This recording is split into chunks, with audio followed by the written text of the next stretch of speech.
Após as manifestações de ontem, eu acho que todos nós, o Brasil inteiro, estava ansiosamente esperando um posicionamento, uma declaração do presidente da Câmara dos Deputados sobre a anistia. Bom, Hugo Mota acabou de falar sobre a anistia, foi o seu primeiro pronunciamento sobre essa pauta, enquanto ele participava de um evento em São Paulo da Associação Comercial. A iniciativa da anistia é voltar a equilibrar as forças.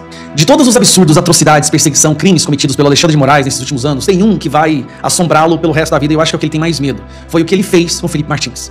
E se isso acontecer, isso vai ficar muito complicado para Alexandre de Moraes. Aí já passou a ser crimes internacionais em território americano. Imagine se isso que eu vou mostrar pra vocês agora acontecesse com algum dirigente do partido do PL nacional ou com algum deputado federal. Seria a prisão antes do fim do dia. Mas como se trata do PT, é como se fosse natural, é algo esperado por todo mundo, pelos apoiadores do PT, por quem é contra o PT, então não causa muita indignação, mas mesmo assim, é mais um escancarado caso de corrupção. Mais um vídeo bombástico envolvendo as maiores figuras da política nacional brasileira. Pois grande tem sido o confronto entre os deputados e senadores da direita contra esse sistema corrupto instalado há anos na nação. Sistema esse que envolve a velha mídia, o poder executivo, o poder legislativo e o judiciário. E com isso, a política do país vive uma crise sem precedentes, gerando revolta e tristeza na população. Pois como as Sagradas Escrituras diz, quando o justo governa, o povo se alegra, mas quando o ímpio governa, o povo geme. Porém, nós sabemos que esta guerra não é só física, mas também espiritual. Como sempre, está um vídeo muito sério, muito relevante, portanto já entre aqui deixando o seu like, se inscreva no canal e ative o sininho das notificações, para quando postarmos mais vídeos como este, você seja o primeiro a receber. E também para que o algoritmo do YouTube reconheça que este vídeo é de grande relevância e distribua para mais pessoas, fazendo assim uma grande corrente patriota. Fique agora com mais um vídeo importantíssimo envolvendo a política do território nacional brasileiro. Confira. Após as manifestações de ontem, eu acho que todos nós, o Brasil inteiro, estava ansiosamente esperando um posicionamento, uma declaração do presidente da Câmara dos Deputados sobre a anistia. Bom, Hugo Mota acabou de falar sobre a anistia, foi o seu primeiro pronunciamento sobre essa pauta, enquanto ele participava de um evento em São Paulo da Associação Comercial. Vamos ouvir o que ele tem a dizer, né, o que ele disse, e depois a gente tece alguns comentários sobre a fala dele. Sim, eu ainda não falei desde o dia de ontem de público sobre as manifestações. Primeiro dizer que eu sou um amante da democracia e acho que toda e qualquer manifestação de qualquer partido é válida para defender qualquer pauta dentro do Congresso. Não cabe ao presidente ser censor de pauta, né? Cada partido defende aquilo que entende ser importante e não há um tema mais ou menos importante, mais ou menos relevante que a casa não tenha que se debruçar e enfrentar se é trazido por um partido político. Dizer que a própria obstrução também é regimental, nós temos que respeitar, é um instrumento legislativo e, de certa forma, o que eu penso que nós temos que ter para esse momento que o Brasil vive é defender a pacificação nacional. O que o Brasil precisa é dessa pacificação. É justamente isso que a gente está falando há muito tempo. Dificilmente o Brasil vai entrar em um processo de pacificação enquanto centenas de pessoas estão sendo injustamente perseguidas, de forma como se fosse uma vingança pessoal. Então isso tem que acabar para que a gente possa entrar no processo de pacificação. Não é desequilibrando, não é aumentando a crise que nós vamos resolver o problema. Não é distanciando as instituições que nós vamos encontrar a saída para esse momento delicado e difícil que o Brasil enfrenta. Então eu defendo 2 pontos para que a gente possa, Pimenta, tentar vencer essa agenda, que eu acho que cabem bem para o momento. O primeiro é a sensibilidade para corrigir algum exagero que vem acontecendo com relação a quem não merece receber uma punição. Acho que isso é bom, a percepção, e a gente já sabe disso, né, que são vários exageros, são várias pessoas que estão sendo perseguidas, né, decisões absurdas. Que bom que ele percebe isso. Essa sensibilidade é necessária, ela toca a todos nós, e a responsabilidade de poder, na solução desse problema, que é sensível, que é justo, nós não aumentarmos uma crise institucional que nós já estamos vivendo. É por isso que conduzirei esse tema com a serenidade que ele requer, ouvindo os líderes, respeitando a maioria da casa, mas nunca perdendo essa capacidade de poder conversar sobre esse tema. Sabendo também que essa não é a pauta única do Brasil. Nós falamos aqui sobre diversas outras pautas que são importantes, que nós temos também que enfrentar. Que nós vamos também tratar as pautas dos outros partidos, que também têm relevância dentro da casa. Então nós não podemos ficar uma casa de uma pauta só. É uma música de uma nota só, não é isso. O Brasil é muito maior do que isso, nós temos inúmeros desafios. Então, nós não vamos jamais ficar restritos a um só tema, por mais relevante e importante que seja. Vamos levar sempre essa decisão para o colegiado, vamos conversar com o Senado Federal, que faz parte dessa solução também. A agenda da Câmara precisa ser sintonizada com o Senado, principalmente nesse assunto, e poder conversar com o próprio Poder Judiciário, com o Poder Executivo, para que uma solução de pacificação possa ser dada. Nós não podemos nos dar, diante de um Brasil que tem tantos desafios pela frente, esse cenário internacional, os nossos problemas internos, nos dá o luxo de achar que aumentando uma crise institucional nós vamos resolver esses problemas. Nós não vamos, definitivamente nós não vamos, e nós não embarcaremos nisso. Não contem com esse presidente para agravar uma situação que do país já não é tão boa.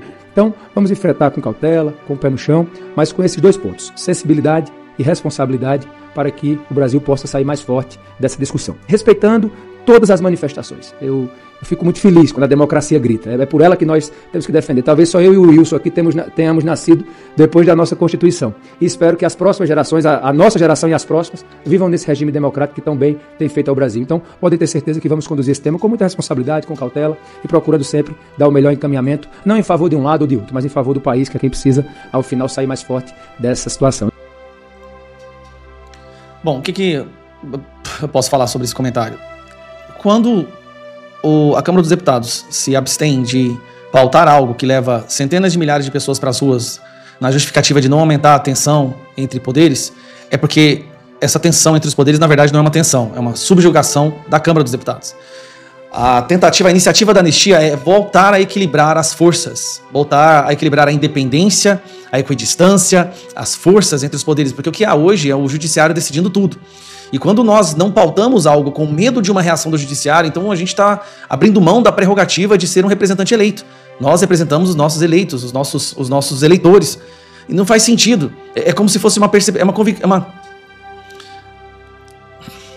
é uma admissão de que o pêndulo está errado, a balança está errada, e qualquer tentativa de voltar a equilibrar essa balança pode ser vista pelo outro lado como um ataque, e o medo da reação faz com que haja uma não ação do nosso lado. Me desculpa, presidente, assim, e eu sei que você é a favor da anistia, eu sei que você se sente comovido com o sofrimento dessas pessoas, por ter conversado com muitos desses familiares, mas a anistia de forma alguma pode ser vista como se fosse aumentar a tensão, é justamente destensionar. Enquanto algumas figuras do judiciário não aprenderem que do nosso lado haverá uma reação caso eles atropelem os seus limites ou desrespeitem a Constituição, nós sairemos sempre menores após cada debate. O Congresso hoje está saindo sempre menor. O STF acabou de decidir que o gasto do judiciário vai ficar fora do calabouço fiscal. O Supremo Tribunal Federal está constantemente legislando e ignorando, anulando as leis criadas pelos legisladores. Tudo que nós queremos é acabar com o sofrimento dessas 240 pessoas, ou dessas que estão sendo acusadas. São algumas centenas de pessoas que a gente pode proteger com uma votação. De forma alguma pode ser encarado como se fosse um ataque. Isso não faz sentido. Não faz sentido. Nós vemos ministros mandando mensagem para deputados pedindo para que eles não pautem uma determinada coisa ou não votem num determinado sentido. Se isso está acontecendo, já não há mais independência entre os poderes. Não há. O sofrimento dessas pessoas que estão presas não vai embora. É algo que está manchando a história do nosso país. A cada dia que passa que eles estão lá dentro presos, é uma mancha que se alastra, que desmoraliza o Congresso, desmoraliza a justiça brasileira. Nós só queremos que a Constituição volte a ser respeitada. Só isso. E que o devido processo legal seja seguido. E pedir isso é afrontar o judiciário, sendo que deveria ser o judiciário o primeiro a impor esse tipo de condição. Então, assim, eu sinto muito. Eu espero que a gente possa sim pautar a anistia, que os líderes dos partidos e que os deputados que não assinaram a urgência assinem a urgência.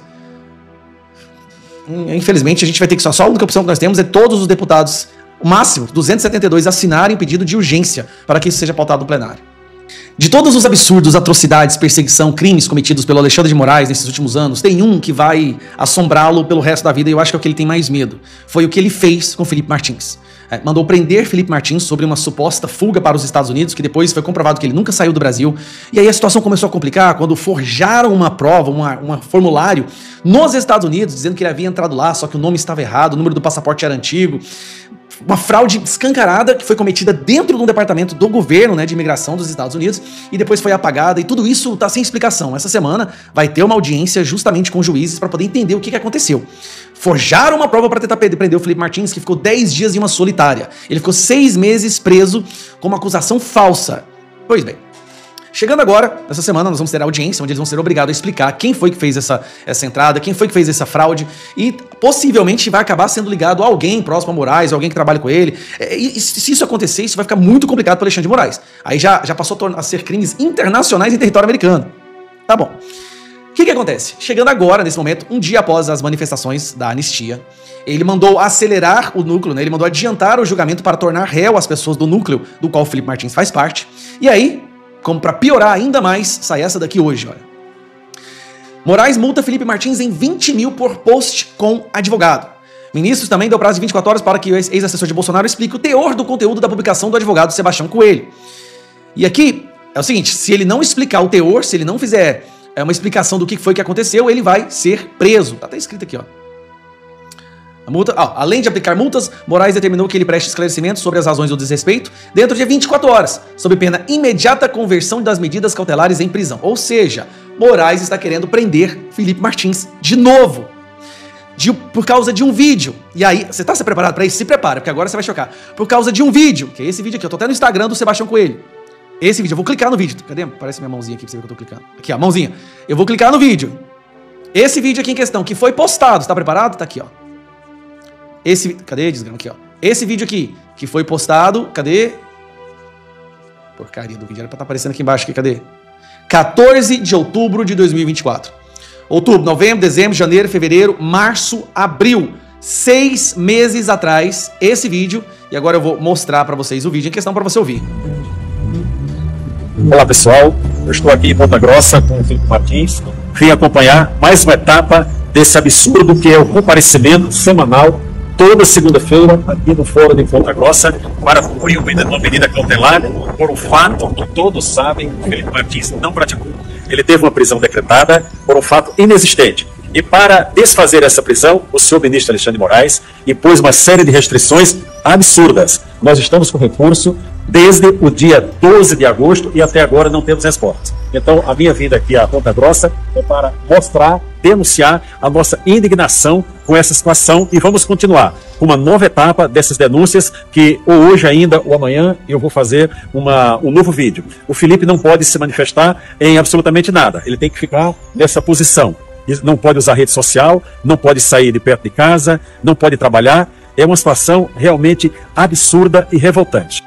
Repare que o Sebastião Coelho fala no vídeo que ele não pode falar nada, ele tem que ficar nessa posição, ele não pode se manifestar.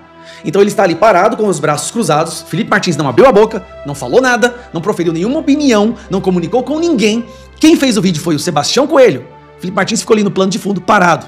Esse é o vídeo que o Alexandre de Moraes, depois de 6 meses, quer usar para prender novamente Felipe Martins com a alegação de que ele não cumpriu as cautelares. As cautelares é não usar rede social. Ele não usou, essa rede não é dele, ele não falou nada. Mais uma vez, ele não disse nada. Quem usou foi o Sebastião Coelho e ele ficou parado lá, igual um manequim, um espantalho. Alexandre de Moraes quer usar isso, falando que ele desrespeitou as cautelares. E quer usar isso para mandar Felipe Martins de volta para prisão. Cara, eu não tô acreditando. Assim, ó, vídeo publicado no Instagram, Martins Coelho aparece em frente ao fórum de Ponta Grossa para que o advogado chamou de mais uma etapa desse absurdo que é o comparecimento semanal de toda semana no fórum. Peraí, tem mais um detalhe. O Sebastião Coelho foi impedido de participar do julgamento dos votos, do julgamento do primeiro núcleo, que é o que o Bolsonaro participa, e ele foi aquela pessoa que deu aquele grito lá, né, que é uma injustiça. Ele é um dos mais atuantes contra o ministro Alexandre de Moraes agora. Será que Alexandre de Moraes está usando a sua raiva do Sebastião Coelho, descarregando a sua raiva no Felipe Martins? E por que prenderam o Felipe Martins agora, justo quando vai ter a audiência com o juiz sobre quem foi que forjou o documento dele nos Estados Unidos? Isso é surreal o que está acontecendo, gente. Aí a gente tem que escutar alguns parlamentares, não podemos extensionar, não podemos... Cara, não existe mais democracia, Estado Democrático de Direito, devido processo legal, o que é isso? O Alexandre de Moraes manda no Brasil agora e vai prender o cara, vai prender o cara porque ele estava parado. Então assim, não use rede social, mas e se você estiver andando na rua e alguém fazer uma selfie, vai presa essa pessoa? Não, cara, assim, não dá pra acreditar nisso não, é surreal isso aqui. Imagine se isso que eu vou mostrar para vocês agora acontecesse com algum dirigente do partido do PL nacional ou com algum deputado federal. Seria a prisão antes do fim do dia. Mas como se trata do PT, é como se fosse natural, é algo esperado por todo mundo, pelos apoiadores do PT, por quem é contra o PT, então não causa muita indignação, mas mesmo assim é mais um escancarado caso de corrupção. Eu vou apresentar para vocês uma pessoa agora. Essa daqui é a Anny Moura. Ela é secretária do PT nacional, ela é dirigente da cúpula do PT nacional, ou seja, uma pessoa de muita importância e relevância no partido do presidente da República. Também uma militante contra a anistia. Bom, não traz muita informação, a gente já imaginava, mas é engraçado como as pessoas que são contra a anistia são as mais podres e corruptas do Brasil. Anny Moura, então, teve seu nome nos noticiários, que foi esse aqui, ó. Secretária do PT exigiu desvio de verba de projeto de Ministério do Trabalho para acampar a campanha. Então, eu vou mostrar pra vocês o áudio, porque tem áudio disso que eu tô te mostrando, tá? Que eu vou te falar. Aqui tá ela, junto com a Gleisi Hoffmann, e ela mandava dinheiro pra uma ONG, né? Instituto de Articulação de Juventude da Amazônia, e lá ela desviava, de acordo com as denúncias, o dinheiro. Não é nem denúncia, gente, correção. Tem áudio dela admitindo. Então não é como se houvesse uma denúncia, né? Tem o áudio dela. E aqui um trecho, olha. Eu quero falar do projeto nosso, do Ministério Público Ministério Público do quê? Do emprego, trabalho e emprego. Nós precisamos saber como que eu preciso de dinheiro, de forma objetiva, eu preciso de dinheiro, estamos prestes a ganhar essa eleição, só que a gente precisa saber como a gente vai fazer isso, afirma a dirigente do PT Nacional na gravação que o Estadão teve acesso.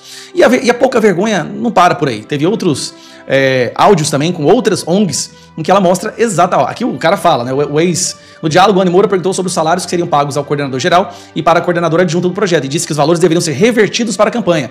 Isso aqui é um super rachadinho, é um rachadão. Se o caso do Janones era rachadinha, esse aqui é o rachadão, ela quer o salário inteiro dessas pessoas, né? O esquema de desvio de verbas e de finalidades na ONG em benefício dela.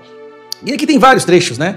Onde o cara, ó, esse Marcos Rodrigues aqui, ó, afirma, era associado dela, ligado a ela, mas eles romperam. Aí ele disse que não transferiu o recurso porque tomou conhecimento de um golpe para tirá-lo do comando da ONG.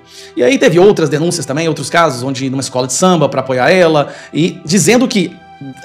Além disso, ela também foi gravada dizendo que a cúpula do Ministério da Cultura deu aval ao uso de um programa do governo federal para beneficiar campanhas. Ou seja, ela tá falando que aquela Macaé, lembra aquela que fez a dancinha do Vuk Vuk? A ministra do Lula deu aval para eles usarem dinheiro do Ministério, dinheiro do programa federal, para beneficiar campanhas. Ou seja, o PT roubou o seu dinheiro para eleger vereadores e prefeitos pelo Brasil. E aqui a Laja, né, é a ONG que coordena o Comitê da Cultura no Amazonas, estrutura do Programa Nacional. Agora, melhor do que isso tudo, é a gente ver aqui, ó.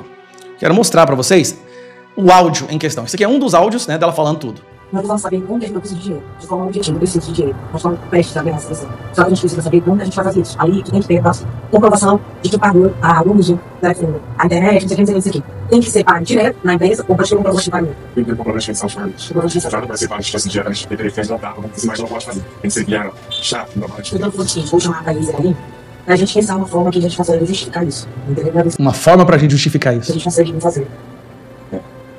Esse tem eficaz, né? Tem muitas formas também de fazer, né? Tem aquele canal que ele fala desses pagamentos fixos, selecionados. Se eu questionarizar um outro, de repente. Poderia ser uma empresa, você vai uma série de atos.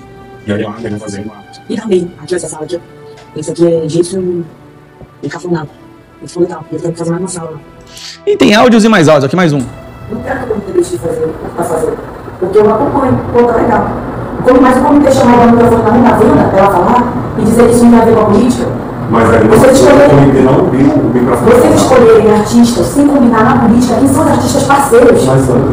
Não, isso aí. Pessoas lá que é o nosso modelo não tá falando. Artistas parceiros são os artistas que devolvem parte do dinheiro roubado. Então tem os áudios, a qualidade do áudio não é lá maravilhosa, mas tem aqui, ó, a transcrição dos áudios, onde mostra tudo que ela fala, né? Estão sendo utilizados uma ofensa. Aqui ela, a defesa dela e tal, mas aqui mostra os áudios, né? Aqui, ó, muito bom, já paga, e discute pra mim qual a forma que chega o dinheiro. Me manda todo o dinheiro possível pra ganhar a eleição. Não tem alternativa, não tô colocando nada nos bolsos. Eu já estou devendo 1.100.000 dessa eleição do tamanho que tá. Essa eleição cresceu, tá muito grande. Se fosse alguém do PL, algum deputado federal, era a Polícia Federal na casa, era saindo na imprensa, mas como é o caso de uma pessoa do PT, ninguém se surpreende, é algo esperado, porque é o PT a gente sabe que vai roubar. Só que a pergunta é, ela fez isso e ela falou uma coisa que chamou a atenção. A cúpula do Ministério da Cultura disse que é para usar os programas federais para eleger pessoas do PT, para as eleições. Quantas outras pessoas do PT tiveram esse mesmo benefício? Quantas outras ONGs foram usadas para desviar o seu dinheiro para eleger vereadores e prefeitos do PT? Principalmente vereadores. Pergunta, será que o mesmo vai ser feito nas eleições do ano que vem? O governo vai desviar dinheiro para eleger estaduais, federais e senadores no ano que vem? É isso que vai acontecer? Óbvio que sim. nós estamos falando de uma facção criminosa, um grupo criminoso organizado que é o PT. Principalmente o chefe disso tudo, o Lula, está na presidência, então você pode esperar o pior possível. Um abraço.